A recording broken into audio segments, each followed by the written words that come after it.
어머니, 도대체 언제까지 이러실 거예요? 그 낡아 빠진 빌라 하나 때문에 이 난리를 쳐야겠어요? 명의가 누구 건데?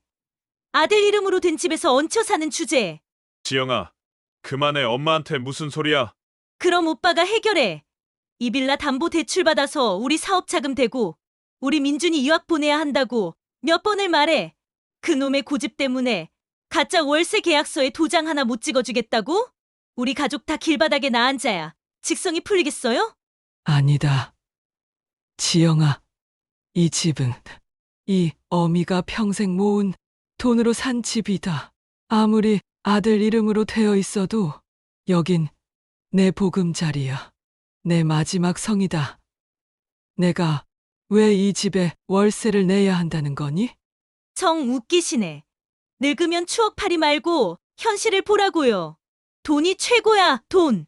아들? 그 아들이 누군데? 이 빌라 담보로 사업 망한 아들 구해달라는 내가 내 아들이야. 어서 월세 계약서에 도장 찍어. 안 찍으면 이 집에서 평생 못 나가게 해줄 테니까. 퍽. 그날 저는 며느리의 손에 붙들려 바닥에 내동댕이 쳐졌습니다.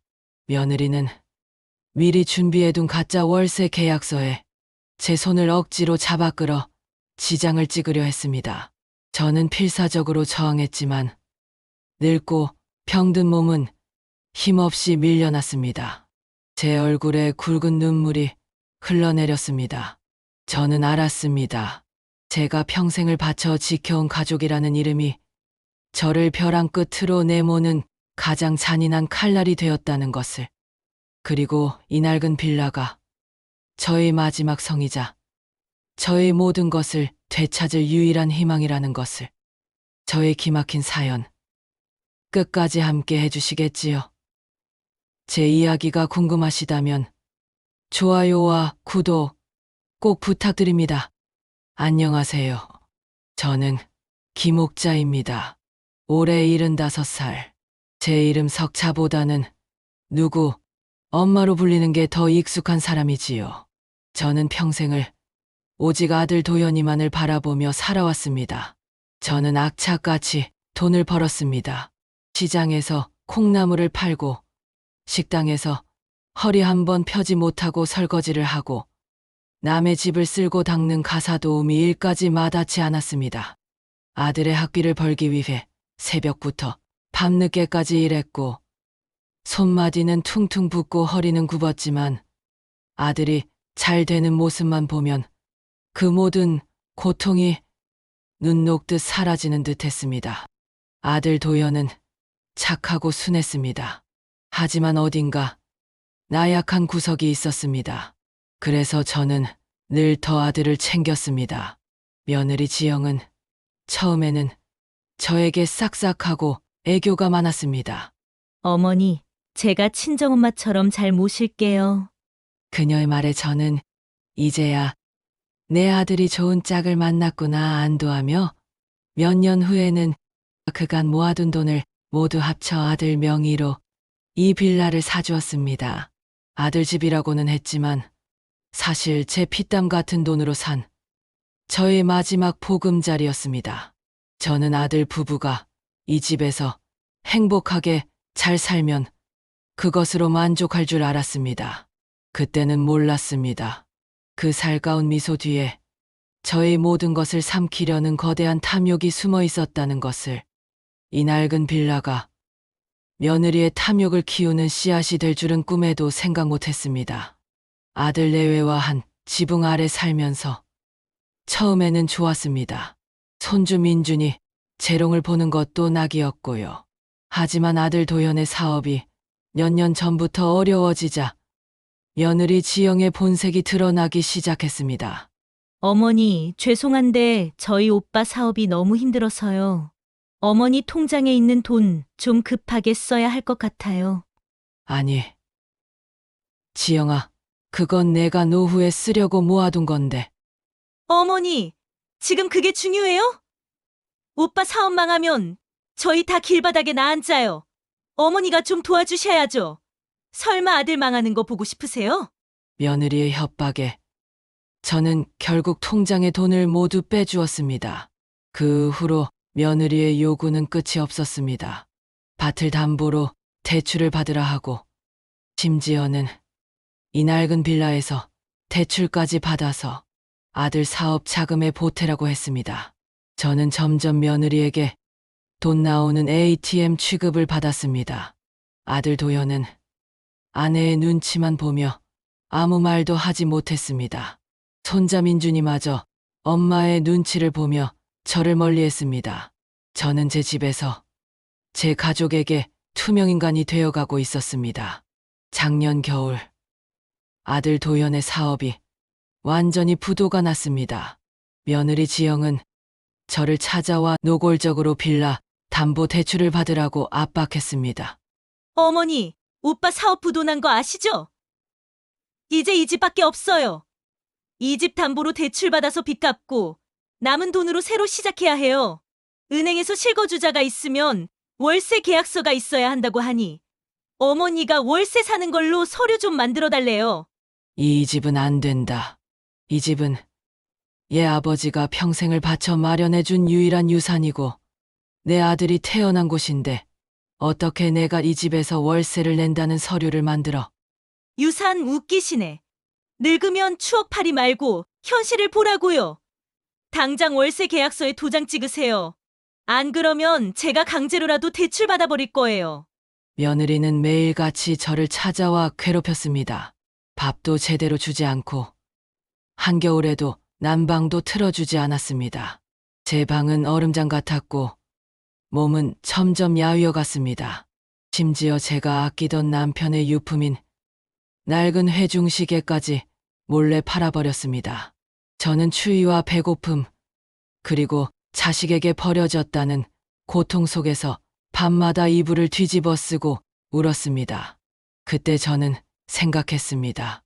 내가 이렇게 죽으면 이 모든 것을 며느리가 다 가져가겠지. 내 집까지 그럴 수는 없어.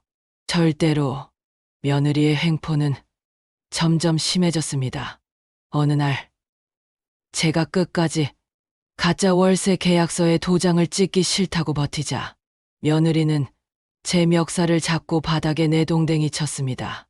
이 늙은이가 진짜 말 안 듣네. 내가 좋게 말할 때 월세 계약서에 도장 찍으라고 했잖아. 이 집 대출 안 받으면 나도 이혼하고 민준이 데리고 나갈 거야. 오빠도 어머니 때문에 망했다고 할 거야. 며느리는 미리 준비해온 가짜 월세 계약서와 부동산 사용 승낙서를 내밀며 강제로 제게 지장을 찍으라고 했습니다. 월세 계약서에는 제가 매달 아들에게 월세를 내야 한다는 내용이 적혀 있었습니다. 저는 필사적으로 저항했지만 며느리의 힘을 이길 수 없었습니다. 며느리는 제 손을 억지로 잡아 끌어 지장을 찍으려 했습니다. 그때였습니다. 며느리가 잠시 한눈을 판 사이 제 손가락이 닿은 낡은 마루 바닥에서 아주 미세한 떨림이 느껴졌습니다. 마치 이 집이 제게 무언가를 말해주려는 듯이. 저는 필사적으로 몸을 비틀어 마루 밑으로 손을 뻗었습니다. 손끝에 닿는 차가운 쇠붙이. 그것은 어릴 적 남편이 우리 집에는 비밀이 있어라며 장난처럼 말했던 비밀 금고의 손잡이였습니다. 며느리는 제가 지장을 찍는 줄 알고 만족스러운 미소를 지었습니다. 하지만 저는 그 순간 제 인생의 마지막 반격을 결심했습니다. 며느리가 돌아간 후 저는 온몸의 통증을 참고 마루 밑 비밀 금고를 열기 위해 애썼습니다. 남편이 살아생전 절대 아무에게도 말하지 마라고 신신당부했던 그 금고. 남편이 남긴 낡은 일기장 속에 숨겨진 숫자들이 금고 비밀번호임을 알아냈습니다. 삐걱거리는 소리와 함께 금고 문이 열렸습니다. 그 안에는 낡은 통장 몇 개와 함께 오래된 문서 뭉치가 들어 있었습니다. 먼지를 털어내자 문서의 제목이 눈에 들어왔습니다. 이 빌라 매입, 자금 출처 확인서, 그리고 명의신탁 해지 요구서. 문서에는 제가 아들에게 빌라 매입 자금을 송금했던 은행 기록과 아들 이름으로 명의신탁을 한 사실을 남편이 상세히 기록해둔 증거들이 담겨 있었습니다. 또한 남편은 아들이 월세 계약서를 조작하려 할 것을 대비해 미리 작성해둔 실제 소유권 증명 서류와 가짜 월세 계약서, 무효 확인서가 함께 들어 있었습니다. 남편이 저의 노후를 위해 비상금처럼 숨겨둔 거액의 현금도 있었습니다. 이 빌라는 명의만 아들 이름이었을 뿐 실제 주인은 저였다는 명백한 증거들이었습니다. 저는 충격과 동시에 솟아나는 희열에 휩싸였습니다. 며느리가 낡아 빠졌다고 무시했던 이 빌라가 사실은 저의 마지막 무기였던 것입니다. 저는 그날 밤 제 인생에서 가장 중요한 결심을 했습니다. 이 금고 속에 무엇이 있든 그것이 저를 살릴 마지막 희망이라는 것을, 그리고 이 집을 지키고 며느리에게 제가 어떤 존재인지 똑똑히 보여주겠다고. 저의 눈빛은 더 이상 나약하지 않았습니다. 오히려 강렬한 의지와 함께 복수의 불꽃이 타오르기 시작했습니다. 저는 며느리 몰래 오래전 남편의 법률 자문을 해주었던 오 변호사를 찾아갔습니다. 오 변호사는 정의롭고 유능한 인물이었습니다. 저는 오 변호사에게 며느리의 악행과 집에 숨겨진 비밀을 모두 털어놓았습니다. 어머니, 제가 도와드리겠습니다. 며느리분의 행위는 명백한 사기 및 사문서 위조, 그리고 노인 학대입니다. 그리고 이 빌라는 명의신탁 해지 소송을 통해 어머니의 소유권을 되찾을 수 있습니다. 며느리에게 통쾌하게 복수하고 어머니의 모든 것을 되찾을 수 있습니다. 오 변호사는 저의 복수극을 위한 법적 자문과 전략을 세워주기 시작했습니다. 저는 이제 더 이상 혼자가 아니었습니다. 오 변호사는 며느리의 사기 행각에 대한 증거를 수집하며 법적 대응을 준비했습니다. 저는 며느리의 모든 악행을 녹음하고 증거를 모으기 시작했습니다. 며느리는 자신이 완벽하게 저를 속이고 있다고 생각했지만 저는 이미 모든 것을 꿰뚫어 보고 있었습니다. 며느리 지영은 가짜 월세 계약서와 대출 서류를 들고 저를 찾아왔습니다. 그녀는 저의 인감 도장을 훔쳐 이미 계약서에 찍어둔 상태였습니다. 어머니, 은행 대출 다 됐어요. 이제 이 빌라 담보 대출 서류에 서명만 하면 끝나요. 지영아, 이제 그만해라. 내가 이 빌라를 탐내는 동안 나는 너의 모든 악행을 지켜보고 있었다. 저는 오 변호사에게 눈짓했습니다. 오 변호사는 미리 준비된 증거 서류를 내밀었습니다. 명의신탁 해지, 소송 서류, 며느리의 노인 학대 증거물, 그리고 저희 실제 빌라 매입 기록까지. 며느리의 얼굴에서 핏기가 가셨습니다. 지영아, 이게 다 무슨 소리야? 엄마, 정말 죄송합니다. 제가 너무 바보 같았습니다. 지영이가 엄마에게 그렇게까지 할 줄은 정말 몰랐습니다. 엄마, 제발 저를 용서해 주세요. 아들 도연은 아내의 추악한 민낯과 자신의 방관에 망연자실하며 주저앉았습니다. 그 순간 제가 미리 연락해둔 경찰들이 집으로 들이닥쳤고 며느리 지영은 사기 및 노인 학대 혐의로 현장에서 긴급 체포되었습니다. 지영은 발버둥치며 저를 향해 악을 썼지만 이미 그녀의 세상은 무너져 내렸습니다. 저는 이 집을 지키기 위해, 그리고 저의 존엄을 지키기 위해 이 모든 것을 계획했습니다. 이 집은 저에게 단순한 건물이 아닙니다. 저의 삶이자 저의 가족과의 추억이 담긴 마지막 성입니다. 저는 오늘 이 자리를 빌려 이 빌라를 정리하고 남은 돈으로 저만을 위한 새로운 보금자리를 마련할 것입니다.